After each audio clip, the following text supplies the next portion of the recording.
Olá, seja bem-vindo ao O Juridiquês por Trás da Medicina, o programa onde comentamos assuntos ligados à medicina sobre o enfoque jurídico. Nesse episódio temos bastante coisa para falar, principalmente sobre o uso de redes sociais, estudos de caso que envolvem a gravidez de pessoas e também uma dica cultural interessante para você curtir aí no final de semana com seus dilemas bioéticos. Vamos começar? Vamos lá para o estudo de caso número 1. Nesse caso aqui nós temos uma notícia que veio do Tribunal de Justiça do Estado de São Paulo, onde um hospital, ele foi condenado ao pagamento para uma mãe do valor de R$36 mil por conta de uma sutura realizada após cesárea que acabou alcançando o intestino da paciente.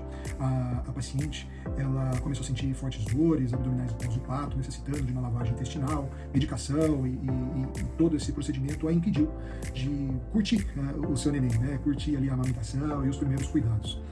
Os primeiros exames ali revelaram que parte do intestino da paciente estava presa por um fio de sutura utilizado para suturar ali a incisão da cesárea. O Tribunal de Justiça ali do Estado de São Paulo acabou analisando o caso, que veio já da primeira instância, e confirmou essa decisão importante, condenando o hospital a indenizar a paciente por danos morais. O que a gente pode tirar de lição desse caso? A importância da perícia médica para analisar toda essa questão. A perícia médica foi fundamental para analisar ali todos os documentos do paciente. O paciente certamente levou ali todos os seus documentos médicos.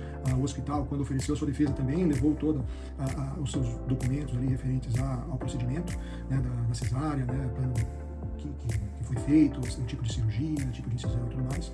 Foi analisado pelo perito e o perito concluiu que houve uma ligação entre uma prática médica e o dano causado ao paciente, e por conta disso se entendeu a responsabilidade, se entendeu o erro do médico ao praticar a medicina. E por conta das dificuldades da mãe em curtir esses primeiros momentos com o filho, recém-nascido, amamentar, cuidar dele, se entendeu ali pelo dano moral causado pelos médicos que estavam ali trabalhando no hospital. A responsabilidade civil é importante que ela deriva de algo que foi danoso, uma conduta culposa que acabou trazendo um dano para o paciente. Então isso é bastante importante verificar que tanto o Código Civil quanto o Código de Defesa do Consumidor, legislação que subsidia o entendimento do que é ato ilícito e indenizável, foi utilizado.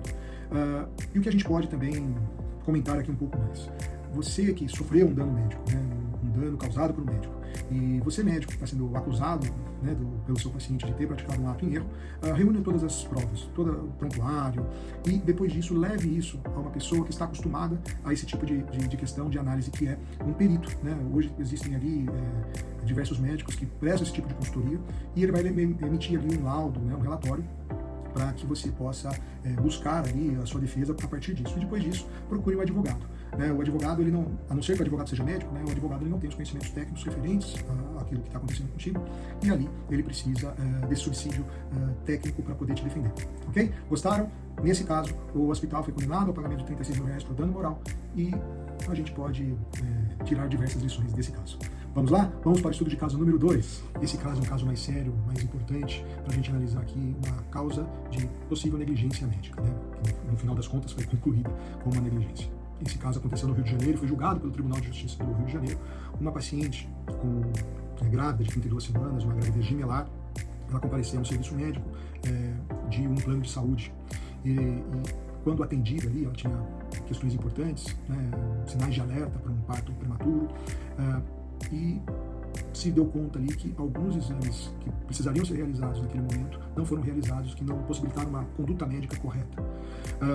Depois disso, um dos bebês acabou falecendo, somente um nasceu com vida, e aí se nasceu a discussão de eventual erro na conduta ali, negligência no caso de não ter dado um atendimento satisfatório ao paciente, ok? A responsabilidade civil, como já temos tratado aqui algumas vezes, ela deriva da lei. Aquele que causar um ato ilícito, e esse ato ilícito causar um dano para o paciente precisa ser indenizado. E no caso, o Código de Defesa do Consumidor é utilizado invariavelmente. Nesse caso, existe ali o entendimento de que a responsabilidade é objetiva, uma vez provado o erro do profissional que trabalha no hospital, que causou um dano, se realmente isso aconteceu, o hospital, o médico e o plano de saúde podem ser condenados solidariamente. Nesse caso aqui, somente foram processados o plano de saúde e o hospital. A negligência ficou caracterizada por conta, né, da não realização de exames, um correto atendimento, né, do caso pelos médicos que fizeram ali o atendimento. E o Tribunal de Justiça do Rio de Janeiro entendeu pela perda de uma chance. Assim. O que aconteceu é que, mesmo que pudesse acontecer o falecimento de um ou de ambos bebês, e também por uma questão de saúde até a própria mãe, a falta desses exames causou ali um efeito cascata, que você não indeniza, né, o dano efetivamente experimentado, mas aquele dano em expectativa, né, aquilo que poderia acontecer. Por isso que eu não gosto muito desse tipo de coisa na medicina, porque a gente trabalha com uma inexatidão muito grande. A gente não pode falar de causa e efeito dentro da medicina de uma forma firme, porque a gente não sabe o que vai acontecer nas ciências menos exatas que se tem conta. Né? Mas essa doutrina, né, esse entendimento da teoria da perda de uma chance é entendida como válida aqui no Brasil e é amplamente usada pela jurisprudência, inclusive nas cortes superiores, e a gente precisa verificar que isso acontece. Né? E isso resultou em um dano moral. Né? O falecimento desse paciente ocasionou um dano moral tanto para a mãe quanto para o irmão gêmeo. Né? Note, o Tribunal de Justiça considerou essa questão. E o valor da indenização que foi arbitrado foi de 300 mil para a mãe e de 200 mil para o filho, o irmão da criança que acabou falecendo. E esse irmão, né, também receberá uma pensão vitalícia de 3 salários mínimos. Olha só como foi bastante importante isso. Né? A importância de a gente se utilizar de protocolos de atendimento, das melhores evidências científicas para cada caso, o médico precisa se atentar a isso. Tudo bem, existe todo um contexto por trás disso que nós não estamos analisando, mas os protocolos estão lá para ajudar o médico, mesmo num contexto atabalhoado, num contexto onde tem muitas emergências acontecendo ali dentro do hospital, muitas urgências, os protocolos estão ali para ajudar a lembrar qual que é o procedimento. Então, médico, preste atenção nisso, fique em cima dessas questões para que problemas desse tipo, né, não aconteçam tanto no hospital quanto com o profissional de saúde, pelo plano de saúde, essas coisas precisam ser melhor analisadas aí no contexto. Né? Trabalhar com calma em todos os momentos é melhor. A culpa, né, o erro pode acontecer, né, como acontece com qualquer um pode errar, mas seguindo os protocolos se melhora bastante as coisas. Lembrando que esse podcast ele não substitui, né, um conselho legal. Né, eu só estou aqui contando, né, uma história. Cada caso é um caso, precisa ser analisada dentro do contexto, mas é crucial que você, médico, você, paciente, você interessado nesse caso, consulte um advogado se você tiver um caso parecido com você ou que esteja acontecendo com você, né? Se você é médico, está sendo processado, procure um médico especialista que vai poder te ajudar, ok? Vamos seguindo aqui com o nosso programa de hoje. Caso da pediatra doutora Malu e o que esse áudio e esse fato pode trazer de lições para a gente sobre o uso ético das redes sociais, do WhatsApp, Instagram, etc. O caso da doutora Malu, que teve esse áudio vazado em um grupo fechado de médicos, levanta questões sobre o uso das redes sociais na comunicação com pacientes. O áudio em questão é de uma mãe questionando a falta de resposta da médica em uma mensagem enviada na madrugada, que ainda não havia sido respondido pela manhã, e viralizou e gerou memes, expondo a doutora Malu e a mãe do paciente. Eu conheço a doutora Malu, e aí agora eu já paro por aqui para não dar mais informações. Ela fez isso, né, encaminhou essa mensagem a um grupo fechado de médicos que estavam discutindo sobre eventuais abusos de pacientes no uso das redes sociais para se comunicar com os médicos. E ela estava contando ali com a solidariedade dos médicos, inclusive, para o que a gente pode fazer para coibir esse tipo de situação. Né? Mas algum desses médicos decidiu ser engraçado e encaminhou esse áudio para outras pessoas, que acabou fazendo com que a reação em cadeia ali da viralização acontecesse. E o que a gente pode aprender com isso? Né? O que a gente pode fazer em termos de boas práticas no uso de redes sociais pelos médicos? Né? O uso das redes sociais é um complemento, não um substituto. As redes sociais devem ser utilizadas em complemento à comunicação médico-paciente, que deve ser realizado dentro de uma consulta formal, seja presencialmente ou por telemedicina. Você pode definir limites, né? É importante estabelecer regras sobre a comunicação de pacientes no WhatsApp, DM do Instagram, e, por exemplo, né? Incluindo horários de atendimento e tirar dúvidas, né? Existem ali algumas mensagens que podem ser colocadas de forma automática para que deixe claro para o paciente que ali não é um substituto da consulta. Né? Obviamente eu posso tirar dúvidas, dar algumas orientações, mas fazer uma consulta não, de forma nenhuma.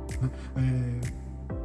Documentar essas interações. Né? O médico ele tem a necessidade de, uma vez que essas interações aconteçam, essas orientações, que sejam documentadas dentro do ambiente devido, né, que é o prontuário do paciente, com data e hora da interação, para que o uso, né, do Instagram, do WhatsApp, seja trazido ao ambiente correto, ao documento correto. Né? E se você tiver algum problema com o paciente, precisar utilizar essa comunicação por uma defesa legal, seja administrativa ou seja judicial, você pode utilizar a ferramenta de validação desse conteúdo, como o Verifact, ou realizar uma ata notarial junto a um cartório de notas, que ele vai atestar a veracidade desses prints. Por quê? Porque esses prints, que muitas vezes são tirados, né, do aparelho, eles não são considerados como uma prova cabal, porque eles podem ser manipulados por computador, por aplicativos, né? Uma outra questão que eu queria falar para vocês, que sobre as responsabilidades de grupos de médicos, já está consagrado, né? Não tem como voltar atrás. Grupos de médicos que discutem questões de pacientes ali no mesmo grupo médico, médicos e residentes e coisas desse tipo. Isso não tem grandes problemas, mas todos precisam se responsabilizar pelo sigilo dos pacientes, tá? Por diversas razões, tanto pela Lei Geral de Proteção de Dados, como também pelo Código de Ética Médica. Não pode se expor a essas questões. E todas as vezes que houver um vazamento de informações, o próprio representante, né, o administrador desse grupo, aquele que montou aquele grupo, ele pode ser responsabilizado tanto quanto a pessoa que vazou, se ficar constatado de alguma forma. Então, médico, preste atenção, não tenha, pode usar as redes, mas não pode de forma nenhuma trazer ali questões que possam levar ao vazamento de informações do paciente a terceiros, ok? Vamos continuar. Dica cultural. Nesse episódio eu queria trazer para vocês um filme que me intrigou bastante, não assisti recentemente já há algum tempo, que chama Você Não Conhece Jack. É um retrato polêmico da luta de um médico para instituir a possibilidade dos pacientes terem um suicídio assistido. Esse filme, que foi lançado em 2010, mergulha na história complexa de Dr. Jack Kevorkian, um patologista que causou grande controvérsia ao auxiliar pacientes a terminar com a sua vida, né? Ele tinha uma crença no direito do paciente de morrer com dignidade e desenvolveu uma máquina que auxilia os pacientes a conseguir ali acabar com a sua vida e passou a oferecer os seus serviços como se fosse um conselheiro da morte.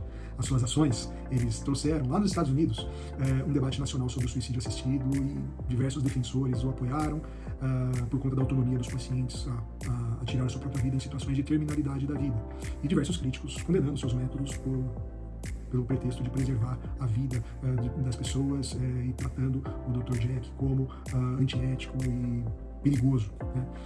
Esse filme, né, ele retrata ali uma questão onde a gente tem grandes dificuldades de resolver, que é a autonomia do paciente quando da sua terminalidade de vida. Não estou nem falando propriamente do suicídio assistido, mas podemos falar sobre a eutanásia, podemos falar sobre outros métodos, mas quais são os limites dos médicos em atuar em favor do paciente em situações como essa, né? Então esse filme, ele me intrigou bastante sobre isso, traz uma discussão real e bioética sobre terminalidade de vida, autonomia do paciente, que vai também intrigar você, médico, na sua prática. Você já pensou sobre isso? O que você acha? Deixa aqui nos comentários as suas impressões. Assista Você Não Conhece Jack. Onde eu vi, estava no Max, na plataforma Max. Poderia também assistir pelo Prime, mas você teria que pagar uma taxa, mas eu acho que é bastante interessante, é uma dica interessante para você para assistir nesse final de semana. E este é o fim desse episódio do Juridiquês por Trás da Medicina. Nosso objetivo aqui é trazer informações jurídicas relevantes para a comunidade médica, mas não é para dar conselhos legais. Então, se você quiser algum conselho, procure seu advogado, ou se você quiser expressar de alguma forma a sua opinião, use aqui os comentários para que outras pessoas também possam interagir com você. Quero agradecer a você que tem assistido aqui os nossos episódios e espero você no próximo episódio, na semana que vem, de O Juridiquês por Trás da Medicina. Até mais.